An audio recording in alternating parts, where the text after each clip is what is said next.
दईतापति निजोग संपादक रामकृष्ण दास महापात्र नाँ एतला देले आरटीआई कर्मी जयंत दास। विरोधी दलर नेता नवीन पट्टनायक निर्देश में रामदास जाइथिले दीघा। विगत नवीन सरकार रे नेता मंत्री बाहु छाया तले रही करुथिले राज। रामदास को गिरफ्त करने जगन्नाथ प्रेमी भक्ति समाज दाबी। दईतापति निजोग संपादक रामकृष्ण दास महापात्र नाँ एतला। दीघा जगन्नाथ मंदिर विवाद को नहीं सिंहद्वार थाना एतला। ऑनलाइन रे एतला देले आरटीआई कर्मी जयंत दास। श्रीमंदिर प्रशासन बिना अनुमति दारू नहीं अभियोग। पश्चिमबंग दीघारे जगन्नाथ धाम लेखिबा प्रसंग में बालुका शिल्पी तथा श्रीमंदिर परिचालना कमिटीर पूर्वतन सदस्य सुदर्शन पट्टनायक श्रीमंदिर परिचालना कमिटीर अध्यक्ष गजपति महाराज दिव्य सिंह देव को चिठी लिखिछन्ति। एक घटना प्रति दृष्टि देवा सह विहित पदक्षेप नवा लगी सुदर्शन पट्टनायक गजपति महाराज दिव्य सिंह देव को विनम्र अनुरोध करछन्ति। आईन मंत्री पृथ्वीराज हरिचंदन शुक्रवार दिन श्रीमंदिर प्रशासन को अनुऋण तदंत करने को निर्देश देछन्ति।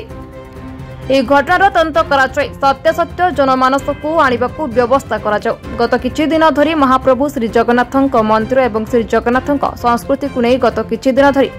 द्वंद्वात्मक तथ्य सबु गणमाध्यम प्रचारित होउछि। पश्चिमबंग दीघाठारे श्री जगन्नाथଙ୍କ मंदिर निर्माण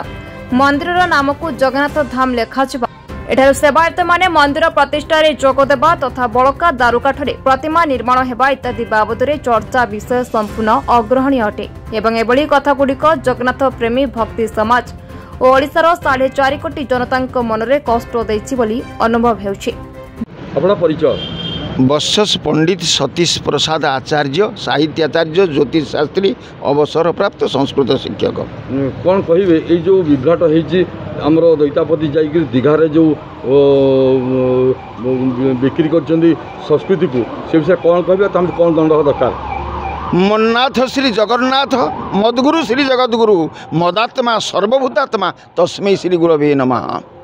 पुणी नीलाचल निवासाय नित्याय परमात्मने बलभद्र सुभद्राभ्याम जगन्नाथायते नमः। से तो नीलाचल निवासी ए बंगलारे गोटे धामटे सृष्टि हैला केमिति एकु नेइगिरी धामर संज्ञा देला किए एवं आमर पूर्वसूरी मानकर विचार रे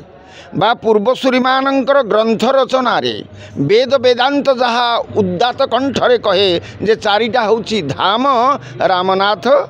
आउ बद्रीनाथ द्वारिकानाथ एवं जगन्नाथ। जगन्नाथ स्वयं कोठी अछंती नीलाद्रौ शंख मध्य कथा समझे जानिचंती। नीलाद्रौ शंख मध्य शतदल कमले रत्न सिंहासनस्थम प्रभु को एभली रचना करा जाइछि एवं तांकर सेई रत्न सिंहासन एवं शतदलर माने सिंहासन उपर से रहंती एवं से क्षेत्र होछि शंख क्षेत्र एवं ताहा होछि जगन्नाथ धाम समस्त धाम मानक मध्य सर्वश्रेष्ठ धाम। आउ से कौन ना ब्रह्म दारुम स्मरामी खाली सेमिति नुहे से दारू ब्रह्म माने पत्थर मूर्ति हो पारे ना अन्य समस्ते माँ लक्ष्मींकर हो पार माँ विमलांकर हो पार शनिंकर हो पार शंकर भगवानकर हो पार ये अन्य मानकर समस्तंकर प्रस्तर मूर्ति हो पार किंतु प्रभु श्री जगन्नाथ बलभद्र सुभद्रा सुदर्शन चतुर्धा मूर्ति जीए महोदधिरू आसी एवं से दारू ब्रह्म तैयारी अर्धनिर्मित प्रभुंकर निज स्व इच्छा जहाँ अर्धनिर्मित तैयारी जी होती अणाकार निराकार तांकु नेइगिरी बेपार करिसंती। ए जो रामकृष्ण भली गोटे पवित्र शब्द को धारण करिथिबा ए जो रामकृष्ण दास महापात्र जी होची ए माने दैतापति एडे कुछित चिंताधारार व्यक्ति जहाँकि से जगन्नाथ को नहीं सेठे माने बिक्री करिछि एवं जगन्नाथ मंदिरर अवशिष्ट मूर्ति निर्माण दारूरे तैयारी करिछि बोली मिथ्या कहिछि। जगन्नाथ छाड़िबेनी जगन्नाथ नारे ब्रह्म नारे जो माने मिथ्या अपप्रचार करी आउ स्वार्थ हासिल करती प्रभु तांको केबे छाड़िबेनी। जगन्नाथ को नहींकि जो माने खेली राजदांड रे बुलेइचंती से मानकु जगन्नाथ छाड़ी नाहांती एवं आउ जो माने एई भली भाव रे नहींकि बिक्री करिचंती एवं राजनीतिकरण द्वारा ताकू आउ निजर अर्थ हड़प करी आउ विदेशी गोटे माने जहाँ विदेशी आमर मध्य रही मुसलमान आमर मध्य सालबेग भली भक्त अछंती किंतु सेमानकर अपना परिचय। मु रविनारायण साहू पतंजलि जिला प्रभारी जिला ढेंकानाल। कौन कहे ये जो रामदास महापात्र जाइए दीघारे एक मंदिर प्रतिष्ठा करकि आमर जगन्नाथ संस्कृति को धक्का देगी नहीं 50 कोटी टकर बिक्री कर गणमाध्यम प्रचार होजे बेंगल जो साम्बादिक सम्मेलन कहते मुझे दारू नहीं मुझे कौन ये विषय कौन कहे दृढ़ कौन कर उचित देखु आम सारा विश्वर देवता जगतरनाथ जगन्नाथ जन जगन्नाथ प्रेमी हिसाब से आम निश्चित भाव में स्वीकार करवा जे आम आज गर्वित जे आम जगन्नाथ देश में जगन्नाथ धाम आज अवस्थित होचे ओडिशावासी या भितर एमती गोटे चांचल्यकर तथ्य आसी जितेबाला लोकलोचन आसला मीडिया माध्यम जाना पाइले समस्ते सारा राज्य नुहे सारा विश्व चकित बर्तमान जहाँ पाखरे रामकृष्ण महापात्र जो होती आमर बाड़ग्राही पाखे जो दायित्व दि जाइए सी केतेबेले जे कौ मुहूर्त नहीं एठू दारू नहीं कहा परमिशन नहीं कौ राज्य सरकार का परमिशन नहीं कहा परमिशन नहीं सेठी नहीं दीघारे नहीं गोटे सेठी प्रतिष्ठा करके आसिले एवं ताकू सुनार झाड़ू धरिकी जे कि ममता बानो से मुखार्जी नुहति से जड़े आप जानते सी निहाती जड़े मुस्लिम आउ सी आज आम हिंदू देवतांकर कार्य करने निमंत्रण कर केमी से तेणु यार मु कठोर दृढ़ भाव निंदा करुच्ची एवं राज्य सरकार को जो राज्य अवस्थित अच्छा से राज्य सरकार निश्चय अनुरोध करी एवं मोर दृढ़ता भी रखी जे यार पर्दाफाश हो या पूर्वर आमर मंत्री महाशय आमर सब दे सारे आमर आईन मंत्री पृथ्वीराज हरिचंदन तार दे सारे एनक्वारी दे सारे किंतु ये यथेष्ट नुहे जे आम बर्तमान जो परिस्थिति बर्तमान अच्छे विश्व 4 धाम भितर गोटे धाम हूँ जगन्नाथ धाम तापर आउ गोटे धाम से चेष्टा कर सृष्टि करने ए जो मैंने संपृक्त अच्छा से रामकृष्ण महापात्र हूँ सी जेकोसी दलर जेकोसी जातिर लोक हूँ ओडिया अस्मिता ये बर्तमान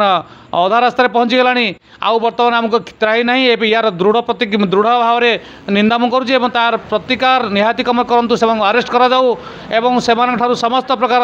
दायित्व को बाहर कर दि जाऊ एवं प्रशासन को माने मंदिर प्रशासन मुख्य प्रशासन मत अनुरोध करुच्ची पुंखानुपुख तदंत करी जो मैंने कि आम ओडिया अस्मिता को तले पाद तले चाटी दिया पकई नष्ट कर दिया चाहते से दृढ़ कार्यानुष्ठान जाऊ आउ विगत में आप जानते ओडिशा जिते बड़े आलूर अभाव होता बेंगल केमती प्रकार भाव में यही ममता बानो केमती प्रकार भाव में आम ओडिशा संगे खेलता कहला मोर भाई भाई भाई भाई कही आम ओडिशा लोक किपरि कलबल करथिला सते जमती आम आलू न खाले ओडिशा लोक मरी जाउथुलु एवं राज्य सरकार तार प्रतिकार तुरंत नहीं सांगे सांगे उत्तर प्रदेश आलू मगैले कुआड़े गला से अंट तेणु बर्तमान जदि आप दीघा आमर ओडिशार बॉर्डर में जब ये गोटे करिसेंती या गोटे निंदनीय घटना आपन भावुछंती जे आपण मान कथार सब आपण हिंदू लोक मैंने आप आसबे वेस्ट बेंगल लोक मैंने आसबेनि पुरी बोली आहरी जोर आसबे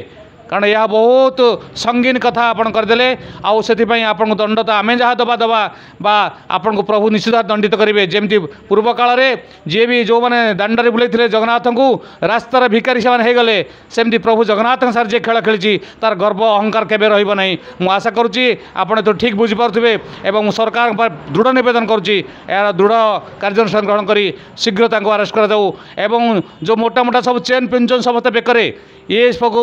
शोभा पाएनि आमे जदि ओडिशार ठाकुरंकर जगन्नाथंकर जदि एते विभू अच्छी ताले से प्रभु तांको सब देखंतु प्रभु तार प्रभु तांको प्रतिकार करंतु। भारत माता की जय। अपना परिचय? पंडित श्रुतिपदानंद, अध्यक्ष जिला वैदिक ब्राह्मण परिषद ढेंकानाल। कौन कहे जो विघट आमर रामकृष्ण महापात्र जाइए दीघारे मंदिर स्थापन कर धाम नामधारी कर जहाँकि 50 कोटी टंकार कारबार होती जमापड़ी तेणु ओडिशार संस्कृति परंपरा को लेकर दीघारे वेस्ट बेंगल बिक्री कर कौन दंड उचित कौन पदक्षेप ग्रहण कर मत कौन? जगदानंद कंदाय प्रणतार्तिहराय च नीलांचल निवासाय श्री जगन्नाथाय ते नमः। ब्रह्म सत्य जगत मिथ्या एक ब्रह्म द्विजा नास्ति। महाप्रभु पाखे अनेक लोक आसी परीक्षा निरीक्षा करी जाई मानी चिंती महाप्रभु बोली तांकु नहीं खेल खेलिबा कोटी ओडियार मौड़मणि जगतरनाथ जगन्नाथ नारे मिथ्या अपप्रचार करवा एवं आत्मघोषित धाम प्रतिष्ठा करिया तांको अधिकार किए देला धाम करिया पई हु आर देम तुम किए कि तेणु यह आम दृढ़ निंदा करुचु एवं जगन्नाथ महाप्रभु बोले निजे आग का गोला जीए तांको धरिकी अन्याय अनीतिर कार्य करिवो तार वंशनाश जीव ए द्विमत ना सी दंड निश्चित भोग सरकार कौन दंड देवे न देवे से अलग कथा किंतु सी दंड भोगवाटा थए सी आग का गोला जी धर से पाँच हम तेणु ये जो दीघारे आत्मघोषित धाम होती आम दृढ़ निंदा करुचु एवं ओडिशार जो बाहुबली तथा कथित दैतापति सेवायत जाई सेठारे यही कार्यक्रम कर दारू नहीं दारू जदि भागर मिलता दारू नहीं तो ठीक वेल एंड गुड जदि जगन्नाथ महाप्रभु को बड़का दारू नहीं से एक कठोर दंडनीय कार्य ताकू सरकार को निवेदन करी आईन मंत्री की से तार उच्चस्तरीय तदंत करी दृढ़ कार्यानुष्ठान दृष्टांतमूलक कार्यानुष्ठान ग्रहण करेंगे किंतु सर्वशेष कहबी जे जगन्नाथ महाप्रभु बोले आग का गोला कोटी ओडियार मौड़मणि जीए धरी अनीति कार्य कर वंशनाश जीव ए मात्र सन्देह ना। भुवनेश्वर स्वतंत्र प्रतिनिधि अक्षय कुमार नंदन रिपोर्ट बी न्यूज।